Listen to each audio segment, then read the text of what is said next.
Pandian stores சீரியலோட upcoming episode என்னென்னு பார்க்கலாம். பாண்டியனோட வீட்டுக்கு வந்த பாண்டியனோட அக்கா உமையால் பேசிட்டு போனதெல்லாம் இங்கே பார்த்து வீட்டில் உள்ளவங்க அப்போ அரசிக்கு கார் வாங்கி கொடுக்கணுன்னா கண்டிப்பாக நிறைய செலவாகும்.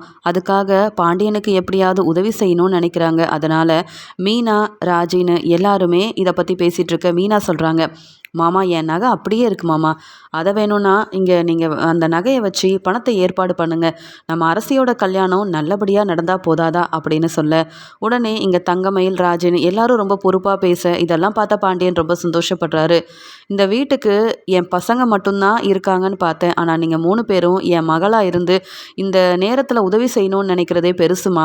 என் வீட்டுக்கு வாழ வந்த உங்களுக்கு நான் தான் ஏதாவது செய்யணும். ஆனால் என்ன, இப்போ என்கிட்ட பணம் இல்லை, ஆனால் கண்டிப்பாக உங்கள் எல்லாரையும் உங்களுக்கு தேவையானதெல்லாம் செஞ்சு நல்லா பார்த்துப்பேன்ற நம்பிக்கை மட்டும் இருக்குது அப்படின்னு சொல்ல உடனே இங்கே கோமதி சொல்கிறாங்க, ஏங்க உங்கள் அக்கா கேட்ட உடனே கார் வாங்கி தரேன்னு சொல்லி ஒத்துக்கிட்டீங்களே, அம்புட்டு பணத்துக்கு எங்கெங்கே போகிறது?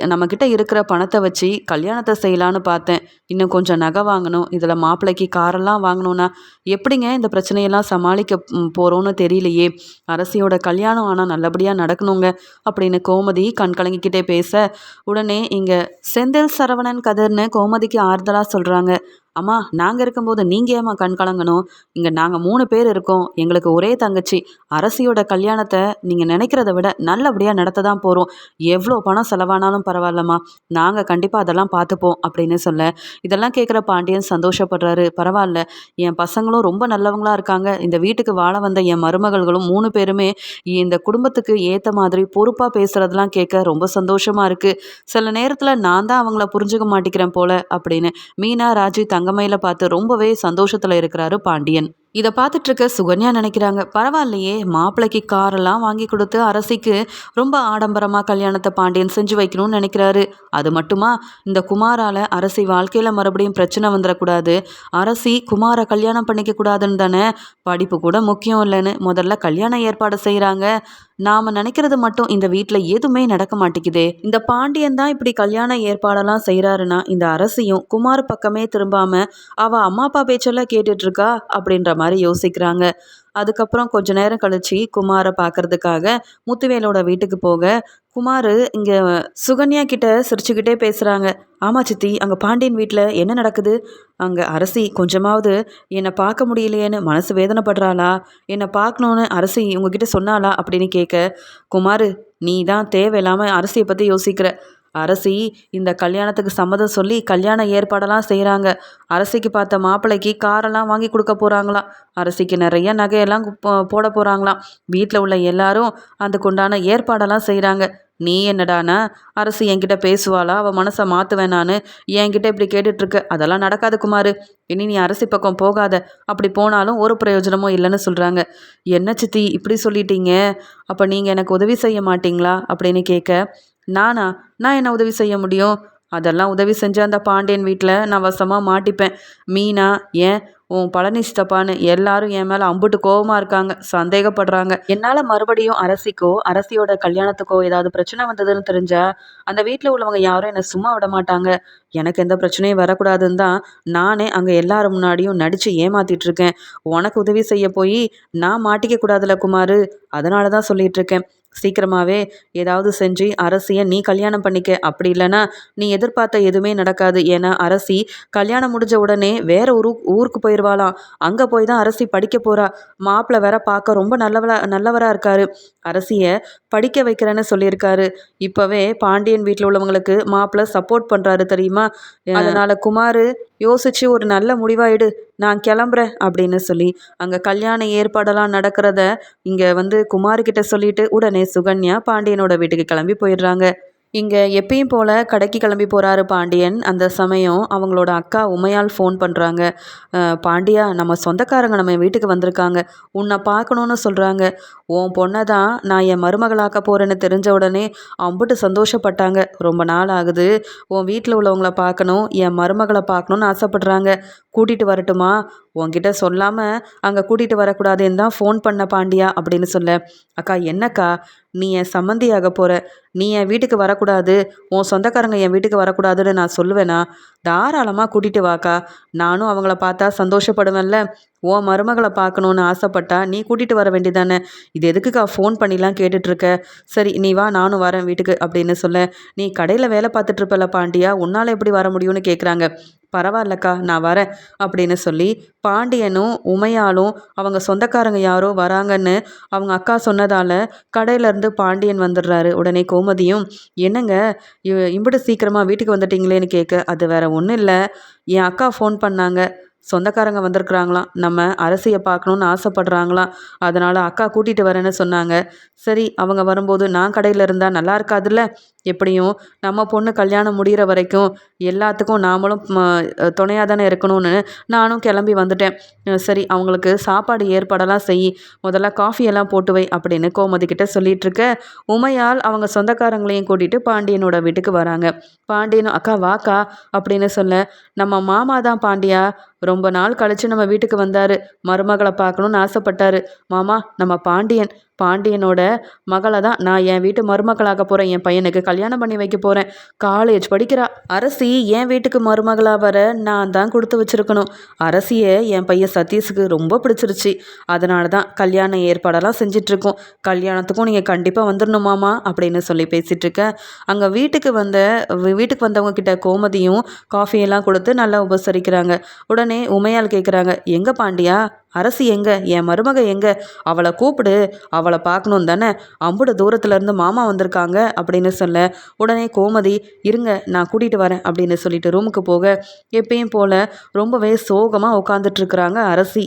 அந்த சமயம் மீனா அங்கே வந்த உடனே இங்கே கோமதி சொல்கிறாங்க, என்ன மீனா இது, அரசியை இவ்வளோ சோகமாக எப்போ பார்த்தாலும் இப்படியே உட்காந்துட்ருக்கா, அவளுக்கு கல்யாணமாக போகுது, அந்த ஒரு சந்தோஷமே இவ முகத்துலேயே தெரிய மாட்டேங்குது, என்ன கல்யாணம் பிடிக்கலன்னு ஏதாவது பிரச்சனை செய்ய போறியா அரசின்னு கேட்க, அம்மா இல்லைம்மா நான் பாட்டுக்கு அமைதியாக தானம்மா இருக்கேன், நான் சொன்ன மாதிரி யார்கிட்டையும் பேசுகிறதில்ல, என் வேலையை மட்டும்தான் பார்க்குறேன், தப்பு செய்ய மாட்டேம்மா, என்னை நம்புங்கம்மா, கொஞ்சம் டயர்டாக இருந்தது வேற ஒன்றும் இல்லைன்னு சொல்ல, உன்னை பார்க்க ஊரில் இருந்து சொந்தக்காரங்க வந்திருக்காங்க, அது மட்டும் இல்லாமல் சம்மந்தியும் வந்திருக்காங்க, நீ சீக்கிரமாக கிளம்பி வா, உன்னை பார்க்கணுமா, உன்னை பார்க்கறதுக்காகவே வந்திருக்கிறாங்க, அது மட்டும் இல்லாமல் இவங்க எல்லாரும் கல்யாணத்துக்கு வருவாங்க, நீ சோகமாக இருக்கிறத பார்த்தா உனக்கு கல்யாணத்தில் விருப்பம் இல்லைன்னு போகிற இடத்துலலாம் தப்பாக பேசிடுவாங்க அரசி, அப்படி நம்ம நடந்துக்க கூடாது, சொந்தக்காரங்களை பற்றி உனக்கு சரியாக புரியல, அவங்க எதுக்காக பார்க்க வராங்க தெரியுமா, நம்ம என்ன செய்கிறோம், நம்ம எப்படி இருக்கோன்னு எல்லாத்தையுமே போகிற இடத்துல நம்ம சொந்தக்காரங்க கிட்டலாம் சொல்லுவாங்க, தெளிவாக அவங்க முன்னாடி நல்லா சிரிச்ச முகத்தோடு இருக்கணும், சரி சீக்கிரமாக மீனா சீக்கிரமாக கூட்டிகிட்டு வாயேன் அரசியை அப்படின்னு சொல்லி அரசியும் அங்கே கிளம்பி வராங்க. அரசியை பார்த்த உடனே இங்கே வந்து உமையால் சொல்கிறாங்க, பார்த்தீங்களா என் மருமக அரசி இன்னும் 1 வருஷம்தான் படிப்பு முடிக்க போகிறா, அது மட்டும் இல்லாமல் என் தம்பி பொண்ணையே வந்து என் வீட்டுக்கு மருமகளாக்கணும்னு நினச்ச மாதிரியே நடந்துருச்சு அப்படின்னு சொல்ல, அரசியை பார்த்துட்டு எல்லாரும் சந்தோஷமாக அப்படி பேசிகிட்டு இருக்காங்க. அந்த சமயம் இங்கே சுகன்யா ஜூஸ் எல்லாம் கொண்டு வராங்க. இப்போதாம்மா காஃபியெல்லாம் கொடுத்தேன்னு சொல்ல, பரவாயில்ல அத்தை நானும் கொடுக்குறேனே அத்தாச்சி அப்படின்னு சொல்லிட்டு அங்கே வந்து நிற்கும்போது அங்கே வீட்டுக்கு வந்த விருந்தாளி சுகன்யாவை பார்க்குறாங்க.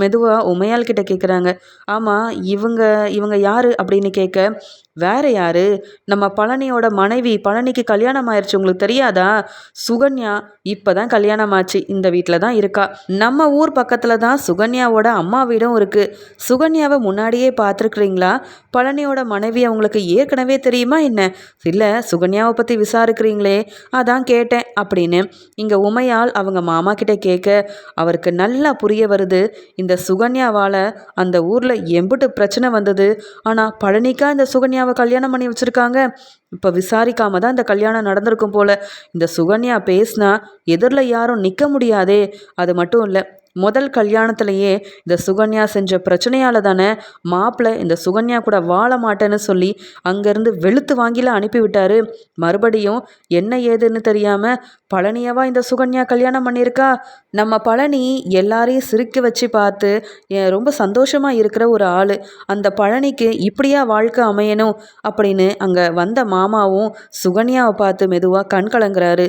இதை பார்த்த பாண்டியனும், மாமா என்னாச்சு, சுகன்யாவை உங்களுக்கு தெரியுமா அப்படின்னு கேட்க, எனக்கு எல்லாம் தெரியும், அதனால தான் பாண்டியா நீங்கள் பார்த்து தானே இங்கே பழனிக்கு கல்யாணம் பண்ணி வச்சிங்க, வேற பொண்ணே கிடைக்கலையா, எதுக்காக சுகன்யாவை போய் இப்போ நம்ம பழனிக்கு கல்யாணம் பண்ணி வச்சிங்க, நீ என்கிட்ட சொல்லியிருந்தா கூட சொந்தக்கார பொண்ணையே வந்து பழனிக்கு கல்யாணம் பண்ணியிருக்கலாமே அப்படின்னு கேட்க, கோமதி சுகன்யாவை பார்த்துக்கிட்டு, என்னங்க நம்ம வீட்டுக்கு சுகன்யா மருமகளா வந்ததுக்கப்புறமா என்ன இவர் இப்படி பேசுகிறாரு, சுகன்யாவோட மனசு எவ்வளோ வேதனைப்படுங்க, வேண்டாங்க இப்போ அதை பற்றிலாம் பேச வேண்டாமேன்னு சொல்ல அங்கே வந்தவரும் கோமதி கிட்ட சொல்கிறாரு, இல்லைம்மா நீ நினைக்கிற மாதிரி இந்த சுகன்யா ஒன்றும் ரொம்ப நல்லவெல்லாம் கிடையாது.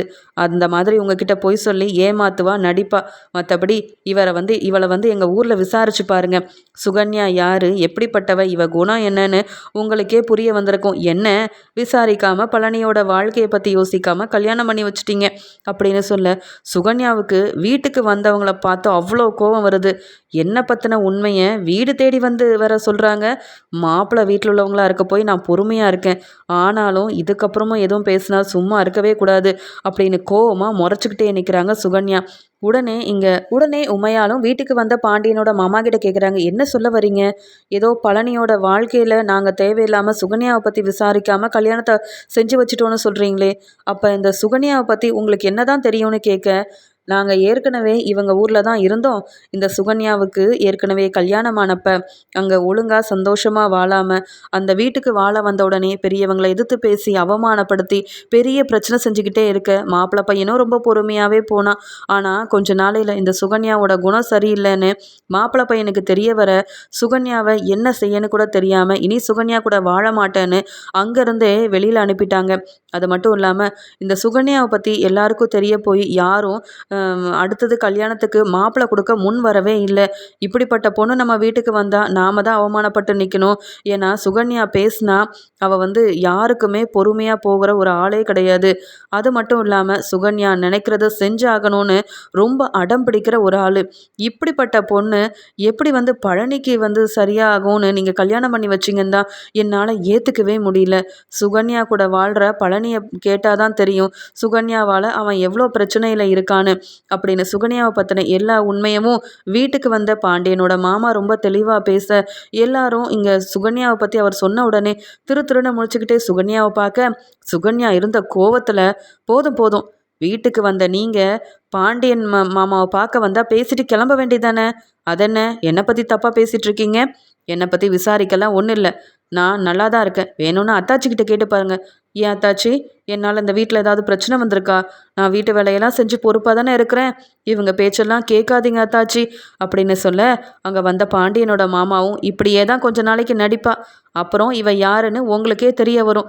கண்டிப்பாக பழனி இந்த சுகன்யாவோட குணத்தால் பழனி என்றைக்கும் அவன் வாழ்க்கையில் சந்தோஷமாக இருக்கவே மாட்டான். சுகன்யாவை பழனிக்கு கல்யாணம் பண்ணி வச்சு பெரிய தப்பு பண்ணிட்ட பாண்டியா, இந்த சுகன்யாவை நம்பாத. அது மட்டும் இல்லை, இவ உங்களையும் அவமானப்படுத்த என்ன வேணாலும் செய்வா. அந்த தைரியமும் இந்த சுகன்யாவுக்கு இருக்குது. எவ்வளோ முடியுமோ இந்த சுகன்யாவை பற்றி புரிஞ்சுக்கிட்டு முதல்ல வீட்டை விட்டு வெளியில் அனுப்புங்க. இவ இருக்கிற இடத்துல யாரும் நிம்மதியாக இருக்கவே முடியாது அப்படின்னு சுகன்யாவை பற்றி ரொம்ப தெளிவாக சொல்ல வீட்டில் உள்ள எல்லாருமே சந்தேகப்படுறாங்க. மீனா நல்லா புரிஞ்சுக்கிறாங்க. எனக்கு தான் சுகன்யாவை பற்றி தெரியும்னு நினச்சேன், ஆனால் எங்கேயோ ஒரு இடத்துல இருந்து வந்தவர் கூட சுகன்யாவை பற்றி ரொம்ப தெளிவாக பேசுகிறாரே, இனி வீட்டில் உள்ளவங்க சுகன்யாவை நம்ப மாட்டாங்க அப்படின்ற மாதிரி யோசிக்க அங்கே பழனி வராரு. பழனியை பார்த்த உடனே இங்கே வீட்டுக்கு வந்த மாமாவும், இங்கே பழனி நல்லா இருக்கியாப்பா, ஏன்பா உன் கல்யாணம் இப்படியா நடக்கணும், அதுவும் சுகன்யாவா உன் மனைவியாக அமையணும், உன் கல்யாணத்துக்கு வந்து இந்த சுகன்யா தான் பொண்ணுன்னு பார்த்துருந்தா கண்டிப்பாக நானே இந்த கல்யாணத்தை நடக்க விட்டுருக்க மாட்டேன். இந்த சுகன்யா பழனியோட வாழ்க்கையில் எவ்வளோ பிரச்சனை செய்கிறாளோ தெரியல அப்படின்னு சொல்ல பழனி இதெல்லாம் கேட்டு சுகன்யாவை பார்த்து முறைச்சிக்கிட்டே கண் கலங்கி நிற்கிறாரு.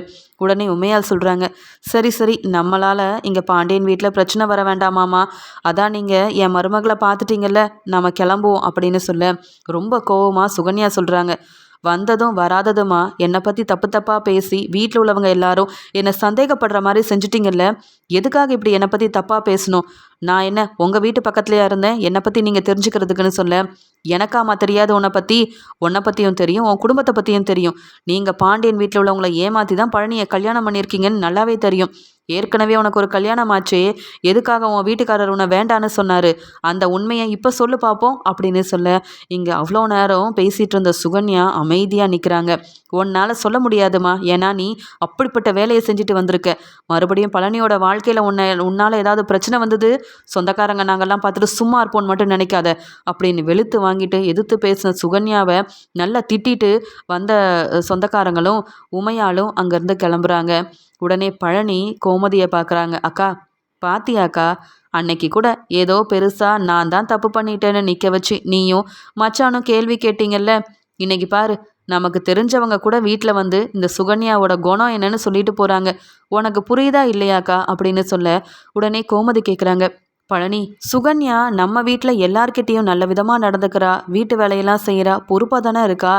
அப்போ எதுக்காக வீட்டுக்கு வந்தவர் இப்படியெல்லாம் பேசணும், எனக்கு ஒன்றுமே புரியலன்னு சொல்ல, அப்போ தான் பழனி சொல்கிறாரு, அக்கா, இந்த வீட்டுக்கு வந்த சித்தப்பா சொன்னது உண்மைதான். அது மட்டும் இல்லைக்கா, சுகன்யா உங்கள் எல்லார்கிட்டேயும் நடிக்கிறா. அவளோட குணம் என்னன்னு எனக்கு தானே தெரியும். என்னையும் மீனாவையும் தப்பாக பேசினாக்கா, மீனா மேலே எந்த தப்பும் இல்லை. ஆனால் குமாருக்கு சப்போர்ட் பண்ணிட்டு இருக்கா இந்த சுகன்யான்னு தெரிஞ்ச உடனே அவகிட்ட என்ன ஏதுன்னு தான் விசாரித்தேன். அதுக்குள்ளே உங்கள் எல்லாரையும் வர வச்சு நான் என்னவோ பெரிய தப்பு பண்ண மாதிரி என்னை அவமானப்படுத்தி தலை குனிய வச்ச சுகன்யா கிட்ட இப்போ வரைக்கும் நான் பேசுகிறதே இல்லைக்கா. ஏன், இவளை கல்யாணம் ஆனதுக்கப்புறமா என்னை அவள் பேச விடுறதே இல்லைக்கா. கடையில் வேலையெல்லாம் முடிச்சுட்டு ரொம்ப டயர்டாக வீட்டுக்கு வந்தால் நிம்மதியாக ரெஸ்ட் எடுக்கலாம், கொஞ்ச நேரம் தூங்கலாம், இல்லை சுகன்யா கிட்ட பேசி சிரித்து பேசலாம் அப்படின்னு நினச்சா கூட அது நடக்காது. ஏன்டா இங்கே வீட்டுக்கு வந்தோம், ஏன் ரூமுக்கு போகிறோம் அப்படின்ற ஒரு நிலமை தான். ரூமுக்கு போன உடனே இந்த சுகன்யா அவ குணத்தை காமிப்பா, என்னை திட்டுவா, அவமானப்படுத்துவா, தலகுனிய வைப்பா. இப்படி சுகன்யா செய்கிறதெல்லாம் உங்களுக்கு தெரிஞ்சா இந்த கல்யாணத்தில் பழனி வந்து கஷ்டப்படுறானேன்னு நினச்சி நீங்கள் மனசு வேதனைப்படுவீங்க. இத்தனை வருஷமாக கல்யாணமாகாத பழனிக்கு இப்படி ஒரு வாழ்க்கை அமைஞ்சிருச்சேன்னு நீயும் மச்சானும் கஷ்டப்படுவீங்கன்றதுக்காக தான் இந்த உண்மையெல்லாம் சொல்லாமல் மறைச்சேன். ஆனால் வீட்டுக்கு வந்தவங்க சுகன்யாவோட குணம் இதுதான்னு ரொம்ப தெளிவாக சொல்லி புரிய வச்சுட்டாங்க. இங்கே மீனா மேலே தப்பு இல்லைன்னு சுகன்யா கிட்ட கேள்வி கேட்டதுக்கு தான் உங்கள் எல்லாரையும் கூப்பிட்டு வச்சு என்னை அவமானப்படுத்தினா. அன்னையிலேருந்தே சுகன்யா கிட்ட நான் பேசுகிறதே கிடையாது. இப்படிப்பட்ட சுகன்யாவை என் வாழ்க்கையில் நான் ஏற்றுக்கிட்டதும் தப்பு தான், என் அண்ணன்களை நம்பி நான் கல்யாணம் பண்ணிக்கிட்டதும் தப்பு தான்னு நான் புரிஞ்சுக்கிட்டேன். ஆனால் என்ன செய்கிறது, இனி ஒன்றும் செய்ய முடியாதுன்னு தான் நான் பொறுமையாகவே இருக்கேன் அப்படின்னு கண் கலங்கிக்கிட்டே பழனி சொல்ல, கோமதி கேட்குறாங்க, என்ன நடக்குது இங்கே. சுகன்யா, பழனி அழுதுகிட்டே உன்னை பற்றி என்னென்னவோ சொல்கிறான், நீ என்னவோ அமைதியாக நிற்கிற, அவனை பார்த்து முறைக்கிற. அப்போ உண்மையாகவே நீ பழனியை மதிக்கிறதில்ல. அப்போ அவன் சொல்கிறது எல்லாமே உண்மைதான், அப்படி தானே. வீட்டுக்கு வந்தவங்க கிட்ட கொஞ்சம் கூட மதிப்பே இல்லாமல் எதிர்த்து வேற பேசினியே, அப்போவே நான் சந்தேகப்பட்டேன். இப்போ தான் புரியுது உன் குணம் என்னன்னு அப்படின்னு சொல்லி கேட்க, உடனே அதெல்லாம் ஒன்றும் இல்லாத்தாச்சு, உங்கள் தம்பி பொய் சொல்கிறாரு, நான் எப்பயும் போல தான் இருக்கேன் அப்படின்னு சொல்ல, இல்லை நீ இப்பயும் நடிக்கிற, உண்மையை சொல்லு. அப்போ அரசிக்கும் குமாருக்கும் கல்யாணம் பண்ணி வைக்கணும்னு வேற நினைக்கிறியா. அதெல்லாம் உன்கிட்ட கேள்வி கேட்டதுக்காக தான் பழனி மேலே தப்பு இருக்குன்னு பொய் சொல்லி எங்களை ஏமாத்துறியான்னு கேட்க அமைதியாக நிற்கிறாங்க சுகன்யா. இருந்த கோவத்தில் கோமதி சுகன்யாவை பலார்னு வெளுத்து வாங்குறாங்க. நீ ரொம்ப நல்லவன்னு நம்பி உனக்காக நான் எவ்வளவோ பழனியை திட்டியிருக்கேன், அவமானப்படுத்தியிருக்கேன். ஆனால் நீ இப்படிப்பட்டவன்னு நான் நினைக்கவே இல்லை. இப்போதான் புரியுது என் அண்ணன்க எதுக்காக பழனிக்கு கல்யாணம் பண்ணி வச்சாங்கன்னு. உன்னை பற்றி விசாரிக்க கூடவா இல்லை அவங்க.